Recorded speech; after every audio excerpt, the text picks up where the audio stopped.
لوگ تو اس سوال کو اعتراض کے طور پر اٹھاتے ہیں، مجھے اس پر تعجب کافی ہوتا ہے۔ وہ سوال یہ ہے کہ جو ہم فکر فرائی میں یہ بات ہے کہ قرآن جو ہے جیسے کہ قطعی الثبوت ہے، اسی طرح وہ قطعی الدلالت بھی ہے، تو یہ موضوع تو شروع دن سے زیر بحث ہے فقہا کے درمیان بھی۔ تو مجھے یعنی لوگ تو یہ اعتراض کرتے ہیں کہ بھائی پورے 1300 سال میں 1400 سال میں کسی کو سمجھ نہیں آئی، تمہیں سمجھ آ گئی، تو وہ تو اعتراض کرتے ہیں۔ میں تعجب کر رہا ہوں کہ واقعی ایسا ہے کہ یہ موضوع زیر بحث ضرور رہا ہے کہ قطعی الدلالت ہے اور قطعی الثبوت ہے، قطعی الدلالت نہیں ہے۔ تو یہ کیا وجہ ہے کہ فکر فرائی میں یہ بات سمجھ آ گئی، اور جو کہ آنی بھی چاہیے، یعنی ایکسیپٹیبل ہے، سمجھ آتی ہے کہ قطعی الدلالت ہونا چاہیے کلام الہی کو، تو یہ ان سے پہلے کسی کو کیوں سمجھ نہیں آئی؟ سوال میرا یہی ہے۔ جزاک اللہ۔ سب کو سمجھ میں آئی ہے، کوئی بھی وہ بات نہیں کرتا ہے جو یہ آج کے ماڈرن دور کے بعض لوگ مغرب کے اندر جو تفہیم متن کی نئی روایات پیدا ہوئی ہیں،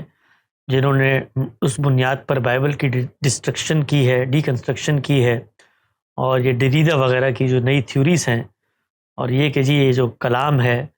یہ تو اپنے اندر یہ صلاحیت ہی نہیں رکھتا، متن کے اندر یہ قوت ہی نہیں ہے، الفاظ کے اندر یہ جانی نہیں ہے کہ وہ اپنے مدعا کو پہنچا سکیں، یہ تو قاری ہے جو اپنا پورا کا پورا تصور علم اور اپنے بائسس کو لے کے کلام کی طرف جاتا ہے اور اس سے جو چاہے کشید کر کے لے آئے، اور اس کی بنیاد پر انہوں نے جو الہامی ٹیکسٹ ہے اس کی ڈی کنسٹرکشن کی بات کی ہے، اور جو دلائل اور مثالیں دی ہیں وہ اس نوعیت کی نظموں کی دی ہیں کہ جن کے اندر خود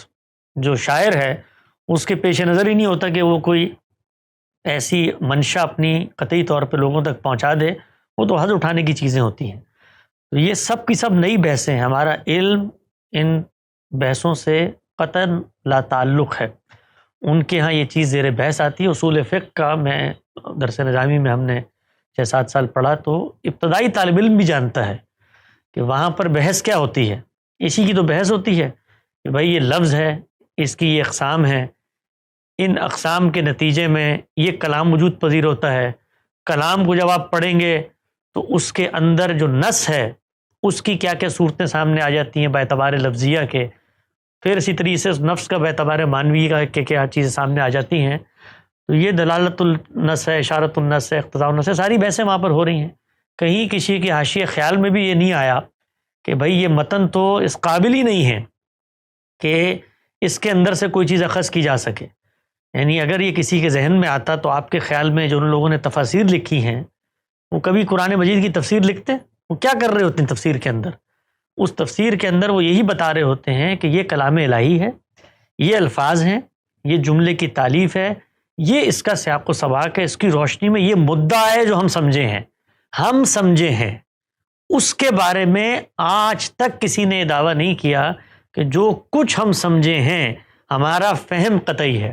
نہ فکر فرائی کے اکابرین نے کیا، نہ غامدی صاحب نے کیا، نہ زمخشری نے کیا، نہ رازی نے کیا، نہ کسی اور نے کیا۔ یہ کس نے دعویٰ کیا؟ زیر بحث کیا ہے؟ زیر بحث متکلم کی منشا ہے۔ کیا متکلم یہ چاہتا ہے قرآن مجید کی ایک آیت دے کر کہ اس کے پیش نظر تو کوئی متعین چیز نہیں ہے، جو چاہے اس سے ایک چیز نکال کے لے اڑے، یہ تو گویا ایک چیز تان ہے، اور اس کی بنیاد پر وہ یہ دعویٰ کر رہے کہ اپنے نزاعات کو اس کی متن کی میزان میں لا کے اس سے فیصلے کرواؤ، اور دوسری طرف متن کا عالم یہ ہے کہ متن تو کوئی فیصلہ کرنے کی پوزیشن میں نہیں ہے۔ تو بہت ساری بحثیں ہیں جو یہ فلسفے کے پس منظر میں پیدا ہوئی ہیں، اس کو اگر آپ سادہ علمی اصولوں پر تحلیل کریں، یعنی میں تو قرآن مجید تو اللہ کا کلام ہے،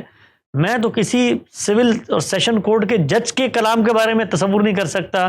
کہ وہ قطعی دلالہ نہیں ہوگا۔ بھائی اس کی بنیاد پہ کسی کو جیل جانا ہے، آپ کہیں جو چاہے معنی خاص، وہ میرا قلت علم اور میرا قلت تدبر ہوتا ہے جس کی بنیاد پر میں اس معنی تک نہیں پہنچ پاتا، یا اس سفر میں جاؤں تو اختلاف پیدا ہو جاتا ہے۔